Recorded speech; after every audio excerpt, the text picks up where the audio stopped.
Indirect questions. Infans quaestiones rogabat. So the baby was asking questions. Infans rogabat quid esset anima. Okay, so the baby was asking what was the animal, what the animal was. And notice that from there we actually can have this question that the baby's asking, what is that animal? But the difference is that the other one is indirect. He's not directly saying it. We're not hearing it as a quotation.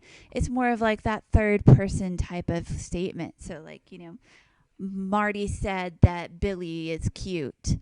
So that's kind of an indirect statement. Indirect question is the same type of idea. Somebody else is talking about it. So I'm talking about the baby asking what the animal was.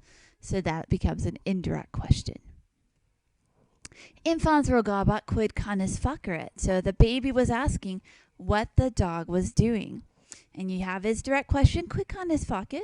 What is the dog doing? But we also have that indirect version of it. Infans rogabat num canis totum cibum consumpsisset. And so we have this, the baby was asking whether the dog had eaten all the food. And so we have, is the dog eating all the food? Has the dog eaten all the food in the baby's direct question?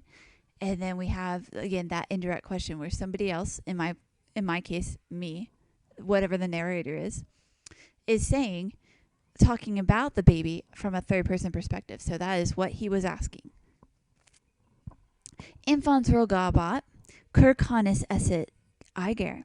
So the baby was asking why the dog was sick. And so you have the direct question in the baby's bubble. It says, why is the dog sick? Infans dixit ubi canis vomuisset. So the baby said where the dog had vomited. And notice that here he didn't have to use a question wording. Like he doesn't have to say he asked. But the fact is, again, somebody else is really talking about this question that he's bringing up. Or in this case, kind of answering. This is where the dog vomits. This is the baby in the thing. So the baby said where the dog had vomited. Indirect question is really pretty straightforward. If you know how to form a subjunctive verb, you stick it with a question word, and you use any other verb that has to do with speaking, thinking. You can think where the dog is vomiting.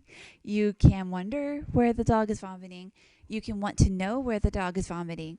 Sorry. All those things apply to this particular construction. So the main verb usually is a verb of thinking, asking, and saying or telling. And then you have a question word of some sort. We have ubi here, we have cur, we have num, we have quid, and we have another quid. So quis would be another one. Just any question word with a subjunctive, and you end up with an indirect question. It's pretty straightforward. And it's one of those cool things because it just translates like it seems like it should. Infans, the baby, rogabat, was asking quid, what, esset is a different form, but it's a form of is, animal. So what is the animal or what the animal is. No big deal. And that's it for indirect questions.